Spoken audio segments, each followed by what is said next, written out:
All right. Hello to anyone who is up right about now and still awake. Thanks for tuning in if you're catching this live, okay? Greatly appreciate it. So, welcome to another episode of A Valued Conversation.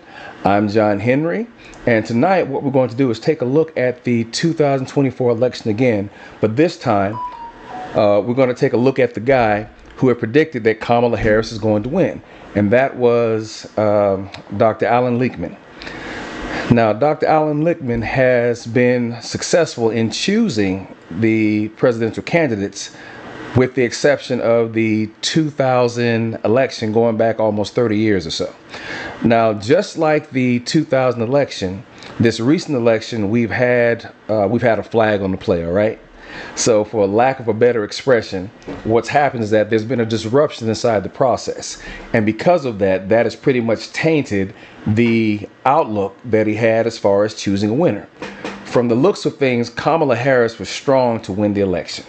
But unfortunately, she did not win, and it wasn't due to the merits of her running a bad campaign. Not at all. Let's say that there were outside forces at play. And that's the best way to put it, because only one time since 2000 and recently, actually I can't say since 2001 time, but both times, that sounds better, right? Both times we've had a disruption of the process that allowed the person who was not supposed to win to actually come out as the victor. George Bush in 2000, because the Supreme Court stopped the count and awarded the presidency. Notice I didn't say that Bush won it. He was awarded the presidency by the Supreme Court. And in this instance, Donald Trump, he flat outright won, but the win was based upon something that has been normalized inside of America, and that is disinformation. Now, before I go any further into this, let me take a moment to say right now that even though the election is over, there are folks who would dare say that I'm still campaigning. No, there's nothing to campaign about here. The election is over. Donald Trump won. And as I said before, Donald Trump is my rape convicted, insurrection inciting, classified records stealing president. Everything that I'm saying right now is a fact. People may not like it, but that's just the facts of the matter here. But before we go still yet further and jump into things, let me just say that I'm considered to be a sore loser by some folks. Just like Harris was considered to be a sore loser because she didn't concede the night of the election, I'm a sore loser because I'm still talking about it. No, I'm just doing an assessment of what went on. But I'll tell you what, folks, let's do this. Let me show you what a sore loser actually when he loses an election.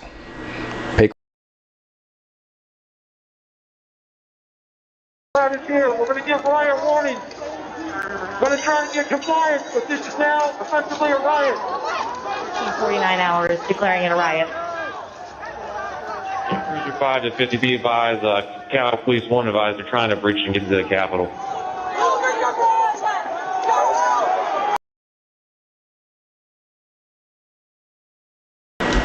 Fair use, fair use.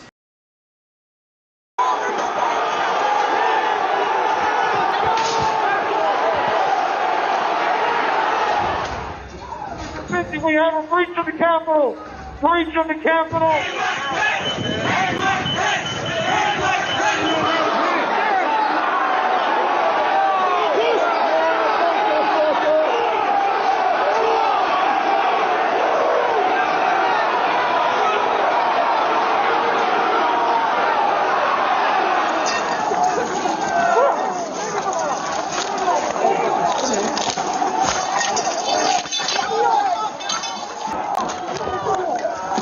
We need to hold the doors of the Capitol.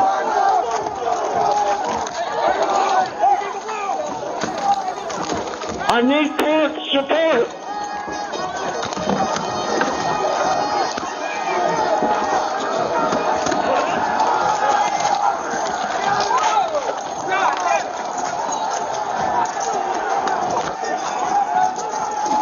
We lost the line. We lost the line. All entities, get back. All LTDs pull back up to the upper deck. All LTDs pull back to the upper deck.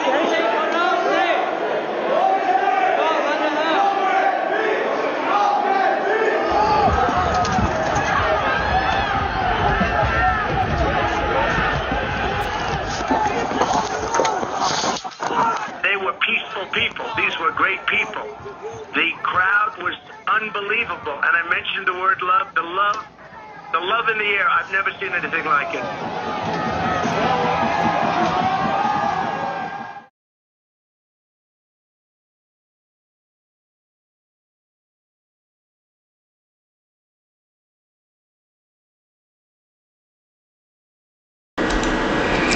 The love in the air, huh? Yeah, all right. So again, that's what a sore loser looks like when things don't go his way. He attacks the Capitol. All right, but enough of that. We're not going to roll down that street just yet. But instead here, what I want to do, before I go any further, I just got a few things here.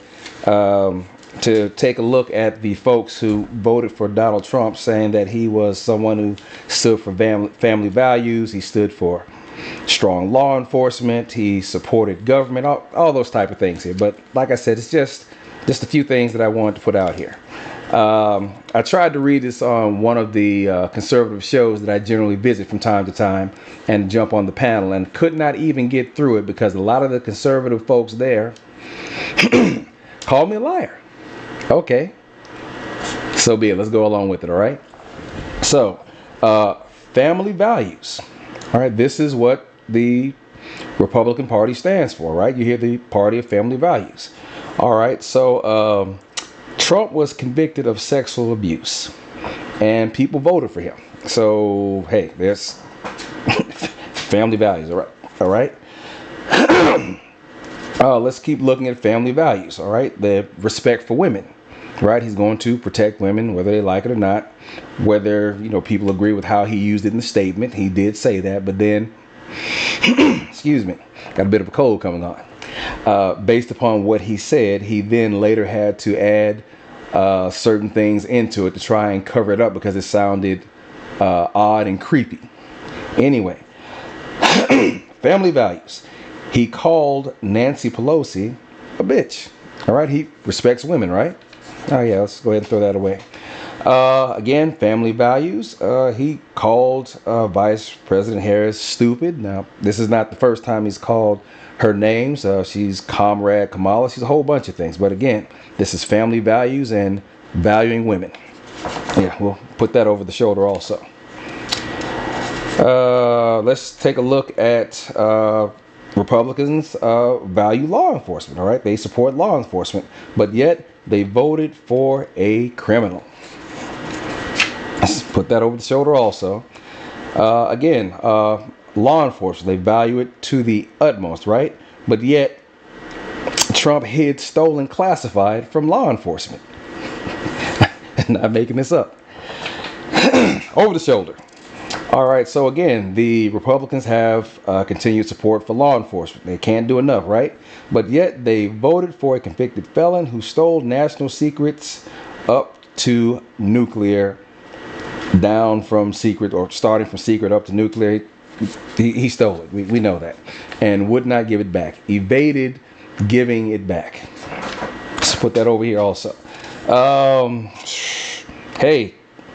Still talking about law enforcement, strong support. I think I just mentioned it. Lied about having classified documentation that he took. Pitched that over also. All right, so he values strong government, or should I say the Republicans value strong government, right? Yeah, but yet the guy they voted for was found guilty of insurrection. 15 November 2023, look it up. Over the shoulder. Oh, I missed one. Here we go, talking about values. Hey, Trump is a compulsive liar. I think there was about 33,000 lies he told before the end of his presidency. Over. All right, what do we have left here? Oh, okay, conservative support for science. All right, because, hey, they're big into science, right? But yet they denied COVID was real or dangerous. And this started with who? Trump. All right, continuing on with support for science. Fought against vaccines. Yep, 400,000 dead before Biden was inaugurated. This was under Trump. Again, support for science. Hey, look, they don't believe in global warming. And, you know, Trump doesn't, so that's everybody in the party, right? Over the shoulder. And a few last things here that I'll just go ahead and mention. So I burned through a lot here, but again, I want to keep that quick, but I couldn't go without at least making that known to folks, okay? So there's been lies about the economy and so forth, especially about inflation. Well, as of the 10th of October, all right, this year, U.S. inflation drops to lowest point in 3 years at 2.4%. But you did not hear that on Fox News, probably not on Newsmax, OAN, you name it. A lot of these places were not going to say that because it would not assist the narrative that Trump was running on, which is the economy is crazy, the inflation mark is through the roof, gas, you know, so forth. All right, stock market was high here. The American economy was called the best in the world. And I believe the Economist had a headline of stock market was high, American economy bigger and better than ever. As of 19 October 2024, the American economy was considered to be best in the world. And last but not least, regarding U.S. gas prices from AAA, as of 31 October, national average of gas was $3.13 a gallon. But again, this was nothing that you would have heard coming from the conservative spaces because it did not aid the narrative being put out by Donald Trump, which is that the world was burning and it was falling down. So we'll go ahead and pitch that. All right, so that's my little bit of intro here. So how about we go ahead and get on with what we need to discuss? And this was Alan Lichtman's choice of candidate. So as I said before, in 2000, George Bush was not looked at as going to be the winner of the contest. Gore was actually chosen by Lichtman to win based on his 13 key factors. Again, because of a disruption in the process, which again was the Supreme Court, the wrong man won. At least that's what Lichtman said. And I would go with that. I was 30 years old at the time. I wasn't really following politics. And again, my channel is not intended to be about politics or to be consumed by it, but I don't like bad information. I don't like misinformation. I don't like disinformation. I dislike it even more when people I know or people that I spend time around are spreading it. So I just felt the need to make sure that before I did anything else, I said my bit to make sure that there were voices who were actually pushing back against that narrative. All right, so enough with the PSA.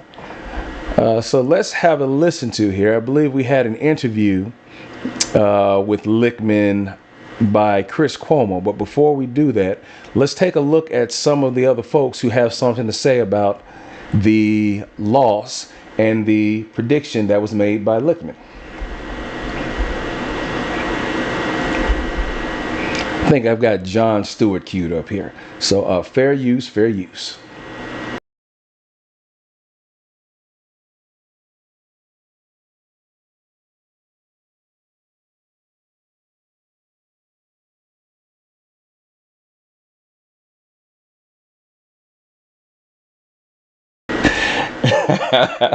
You gotta love Jon Stewart, right? Yep. Everyone has their claims to fame. They have the ideas about how they lost, but still the biggest thing is, why did they lose? How did they lose? All right, well, not to be outdone and left out of it, I think Wanda Sykes had chimed in here recently also regarding, hey, how did they lose? But she had her own thoughts also. Now hers was even funnier. Oh snap. Okay, let's go ahead and do this. So let's go ahead and get into it. Rather than me play the video, let me just get to the comments. So when asked by Jimmy Kimmel how she thought the loss transpired, she said that I blame those damn Cheerio commercials.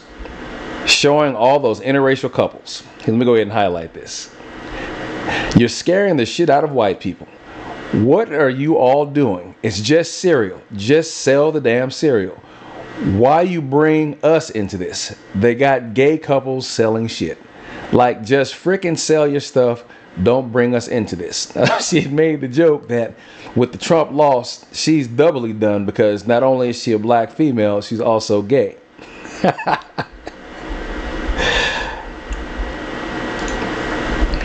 Gotta love Wanda, right? Well, moving along here, eventually Lichtman has chimed in about his loss here. But before we look at that loss, in 2000, you may have heard that some commentators have said that just a moment. All right, so let's go ahead and try this again. So this is Lichtman speaking from a video he made a while back regarding the 2000 election and stating how he thought things went wrong. And what he's saying right now isn't different than what he said back then. So let's go ahead and have a listen. Oh, as always, fair use.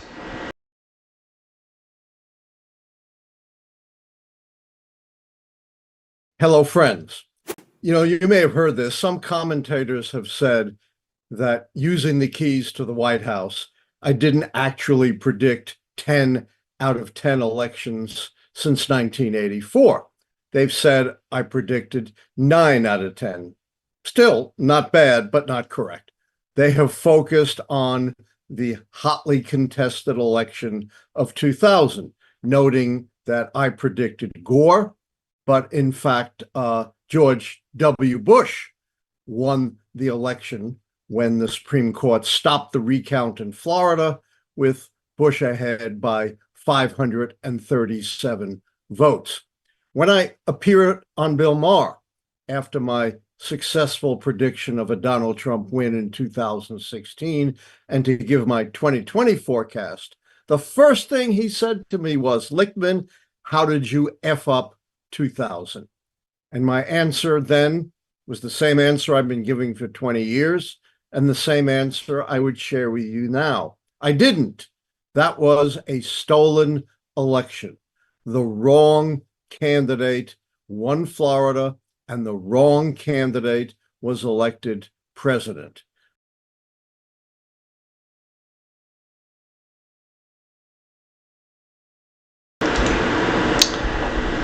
There you have it. Now, there's more to that if you want to see that. But like I said before, hey, it's kind of late. I wanted to get an earlier start, but I just want to make sure that the information is there if anyone wants to follow through it. All right, so again, Lichtman was wrong in 2000, but it wasn't because of his choice per se. Oh, no, no, no. It had everything to do with, as I mentioned, a disruption in the process. And that's what people are failing to see. It's not that he made a bad choice. It's just that the choices that he chose were not winners because of something or someone else having their foot on the scale. But let's do this real fast. Let's go ahead and go back to the tail of the tape. Here, and I want people to see exactly how close that race was in 2000. Take a look at this. When it was all said and done, Bush had 271 votes. Gore had 266. So I remember it was weeks before there was actually a winner declared. And again, the only reason why a winner was declared is because the Supreme Court stepped in to announce a winner.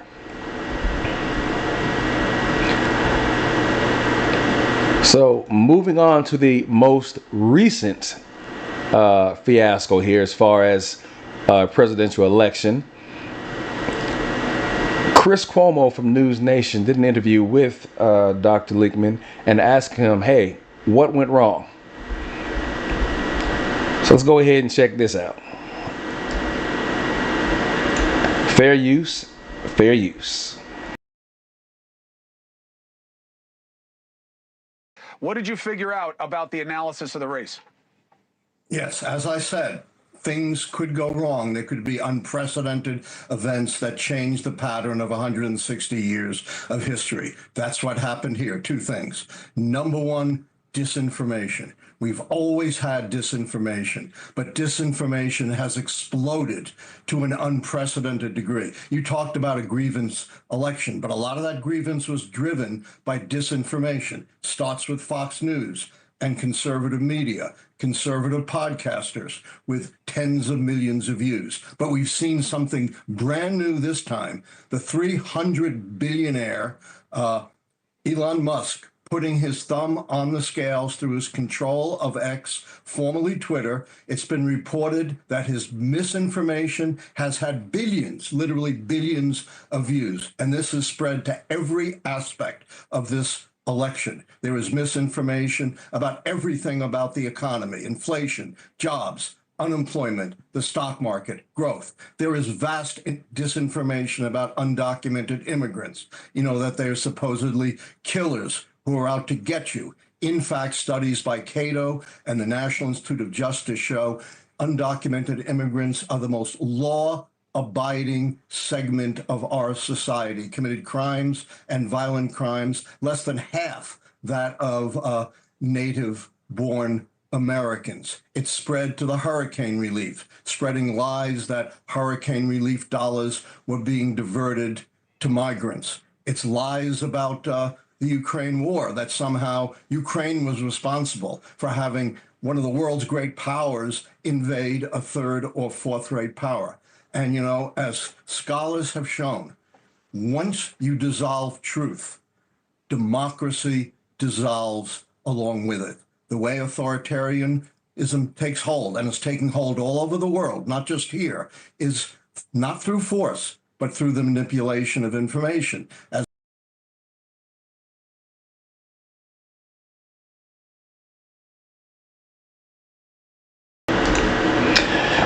There you have it, straight from the guy who has been wrong twice, but not because of his own doing, but because of the fact, as he said, this current time, it was disinformation. The previous time he was wrong, it was due to the Supreme Court stepping in. So I need people to think about that the next time you hear someone say, oh, his keys weren't any good. No, there was nothing wrong with the keys. There was something wrong with someone or something. Now we'll stay with someone. In this instance, it was someone being Elon Musk who put his foot on the scale with disinformation. Now, how did this come to pass? Well, you have to remember now, back in 2020,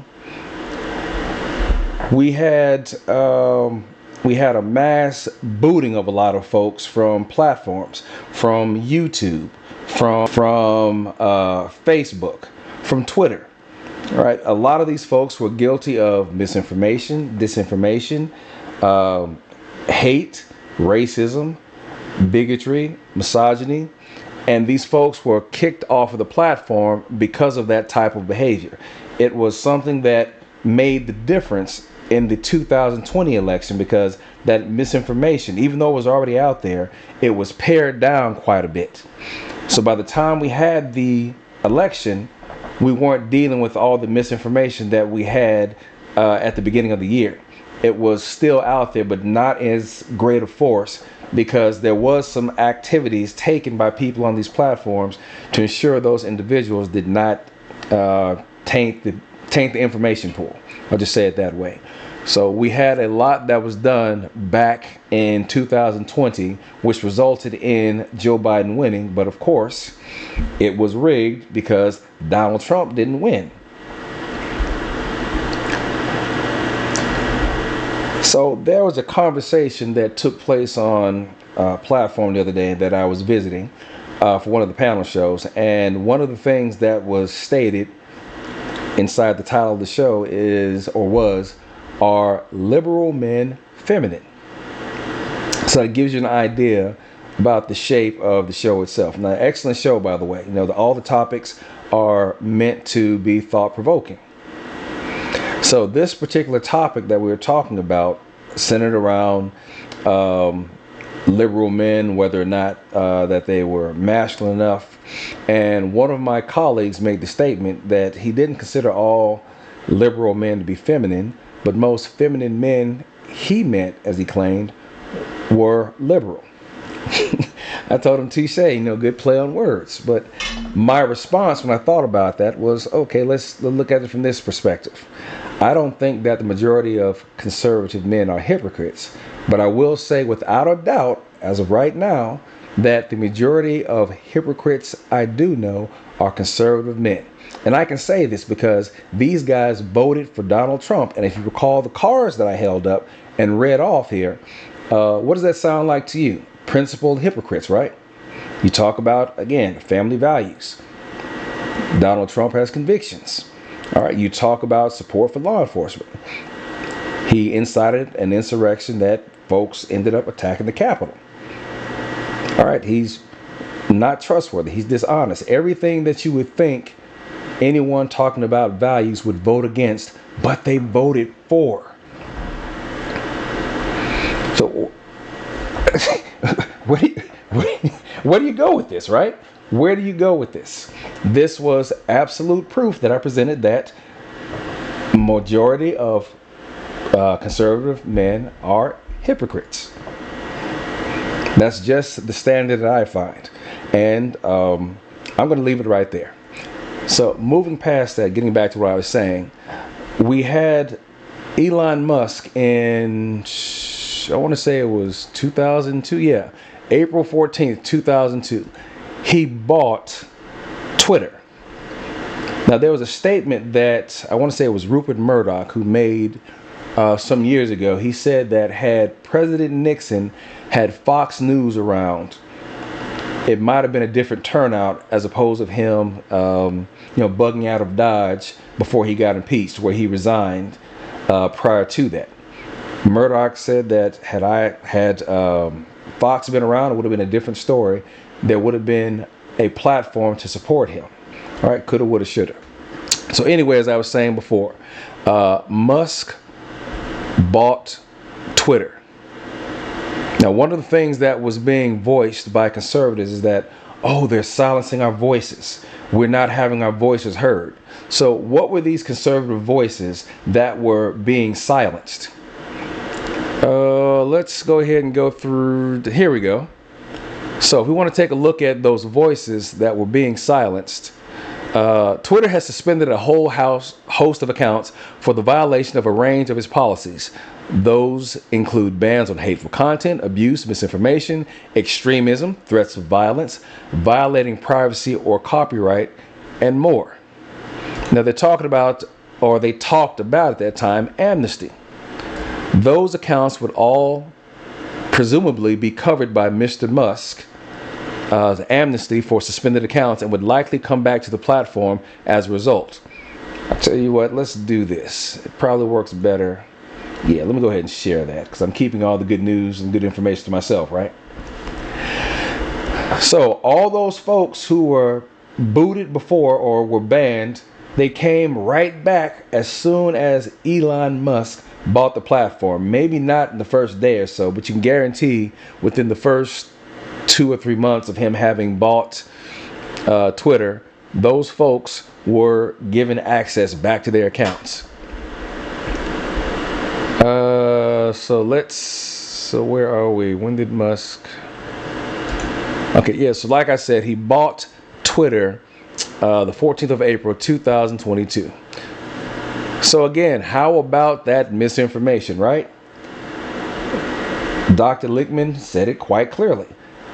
Elon Musk was the reason behind Kamala Harris not winning because of the proliferation of misinformation, disinformation, misogyny, extremism from the Twitter platform. And this was a long game. I made this statement many, many times over. It was a long game that was played here. But here's something funny that just occurred today. Elon's own AI system said that he was the biggest pusher of misinformation on social media.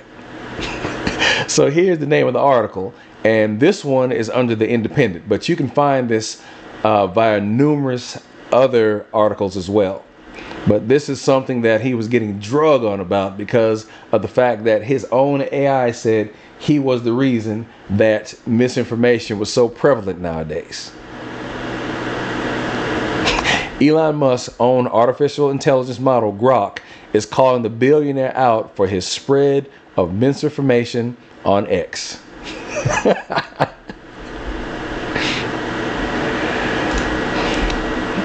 So in the beginning, before Elon bought Twitter, there was an effort by Twitter to try and do something about the misogyny, about the extremism that was out there. So they did try to do something about the problem here is that once more you had the conservatives claiming that, oh, my speech is being hampered. You're trying to silence me. They tried to hide that behind the we'll say the flag of free speech. So that's always going to be the thing that you hear people talking about is free speech if I can't say the hateful things that I want to. Because of you blocking my free speech, you're censoring me. Why are you censoring my voice? Now, as soon as Donald Trump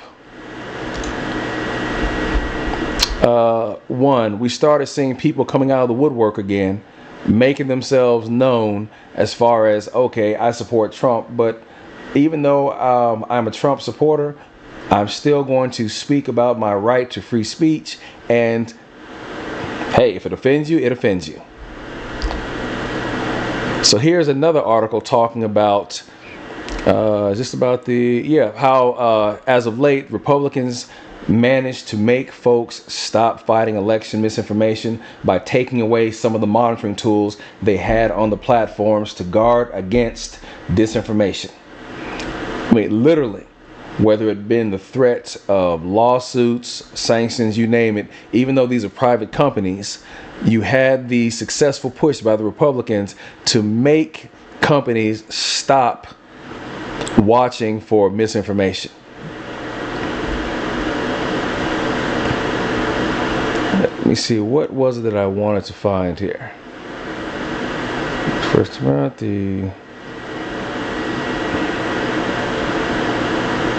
here's what I was looking for. If you want serious trust and safety from these companies, and this was someone by the name of David Karpf, then either it needs to be demanded the way it is in the European Union, which means actual regulation, or they need to be doing a cost-benefit analysis that says this is important not just for democracy, but for our own bottom line in the near term, because that's the only thing that has worked. So cost-benefit is what would be weighed, or who knows, maybe is being weighed in the background. But understand right now that Twitter is where someone has made the statement, who wrote the article here, a hotbed of conspiracy theories and misinformation, in part by axing its trust and safety teams and watering down its content policies. And this has been well documented. Excuse me.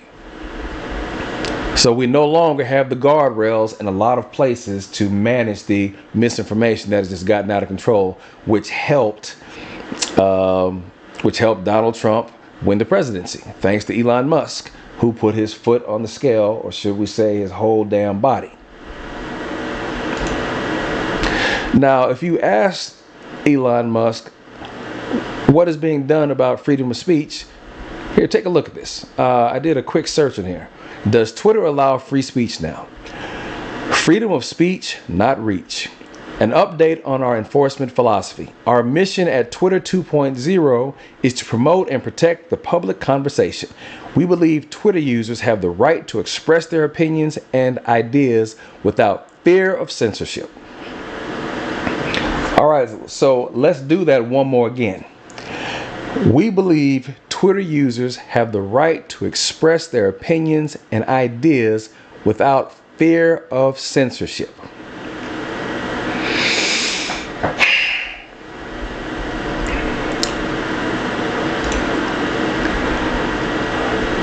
All right, so just recently there were some demonstrators flying Nazi flags outside of a play. I think it was The Diary of Anne Frank. All right, fair use, fair use. This is after Trump being the president-elect. Fair use, fair use. Details from her diary, but because of what was happening outside, Nazi flags being held by several people gathered outside of the production. This video shared on social media shows the demonstrators flying the Nazi flag outside the American Legion where the play was being performed. CNN's Polo Sandoval joins us now. You are tracking this. Were there words? Do we know anything about these protesters? And did people inside know what was going on?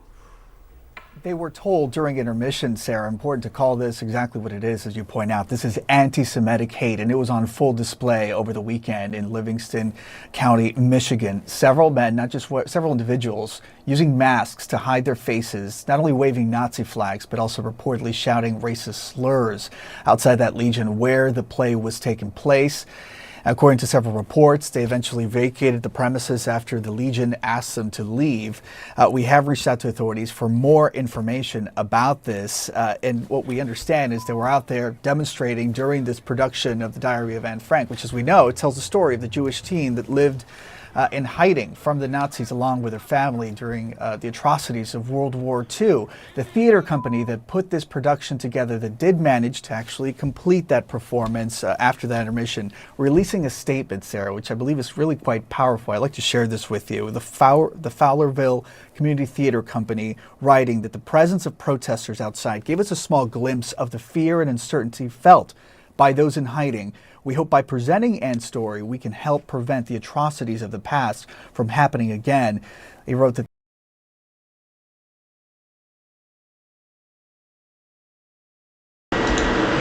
So again, as soon as it was made clear that Donald Trump had won the presidency, you had all the folks who've been in hiding for the last 4 years, putting their masks on, getting the dust brushed off of their Confederate flags, their swastikas, whatever it was that they're going to bring about and proudly say racist shit again because of the fact that their man is back in the White House.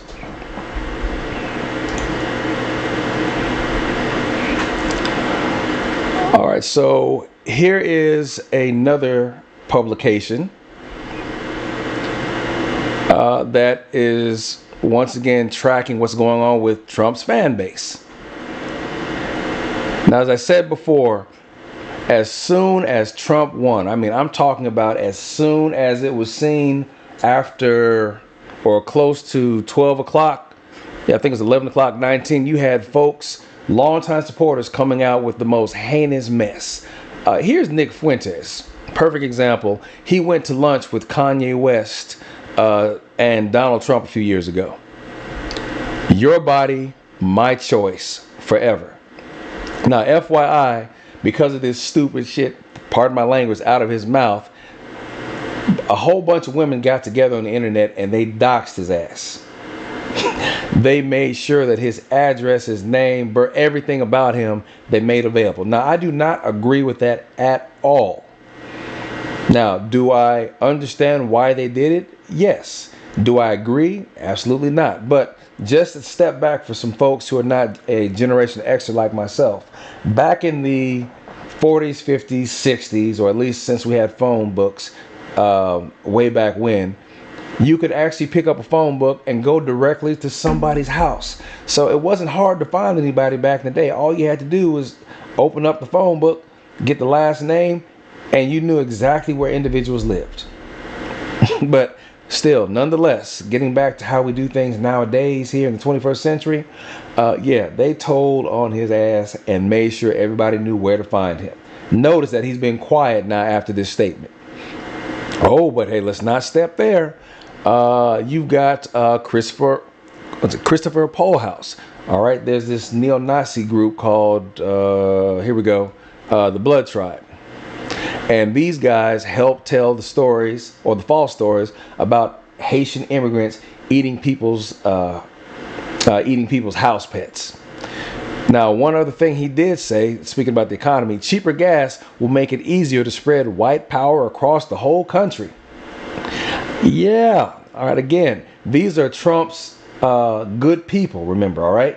These are his good people that as soon as it was seen that he was going to be president, they got back out on the grind with this racist crap. This is probably the most heinous by far. This is Evan Kilgore. All right, so this is what he had to say when it was recognized that Trump was going to be president again. Women, back to the kitchen. Abortions, illegal. Gays, back in the closet. Interracial marriage, banned. Illegals, pack your bags. Trannies, back to the asylums. Jesus, back in our schools. We are so back. Look at the date of this. Look at the date of this shit. 3:47 a.m. November 6th. As soon as it was clear that Trump was going to be president, this is the type of mess that was back in the airwaves. Again, these are the same conservatives who talked about, oh, you are silencing our voices. Remember I said that the voices that were silenced in 2020, it was this type of mess. Disinformation, misinformation, hate speech, extremism, racism, all of it right here. No sooner than Trump was shown to being the winner of the 2024 election, November 6th, 3:47 a.m., all the bigotry is coming out.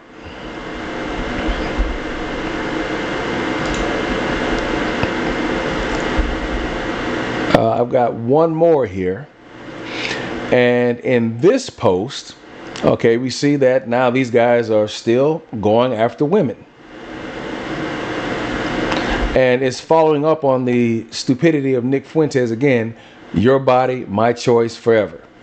Oh, as I said before, he is a supremacist and a Hitler fan. Oh, pop-ups.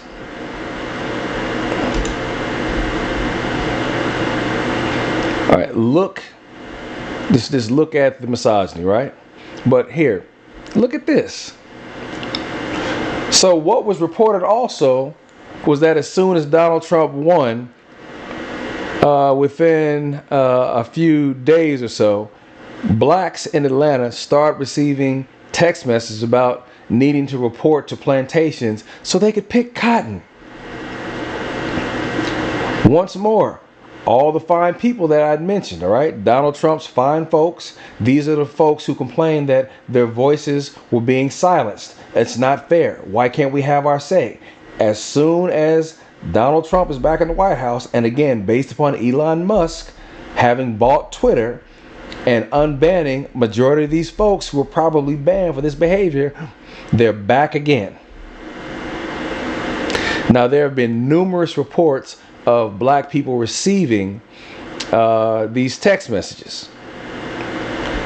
Black public school students are reportedly getting texts that they've been chosen for a cotton picking plantation and even assigned fields. But don't worry, folks, Trump's election was simply a rebuke of Bidenomics. Here, let's read one here. Good afternoon, Mustang parents and guardians. It has been brought to our attention that several of our high school students have been the recipients of racist text messages from unidentified sources today. We have given the information to the local police, and at this time, the messages appear to be part of a nationwide spread of AI-generated text messages. If your child receives any similar insensitive text messages, please delete them and do not forward the messages on to others. Look at the date, November 7th. See how fast these guys got back to work as soon as Trump won. Oh, but there's still more. All right, let's go back to November 6th. So someone, I'm not sure what the location was or what school. Here we go. Texas State University, St. Marcos campus. And there's signs that were reading, women are property, homosex is sin. And also states that, women and the guidelines, here we go. The guidelines of the voluntary movement involve saying no to dating or marrying men, having sex with them, and giving birth. So I don't know how well that's going to work out, but nonetheless, this is what we're looking at, folks. We're talking about the new America based upon Trump being elected president again because he has such high values, regards, and esteem for law, order, and the Constitution.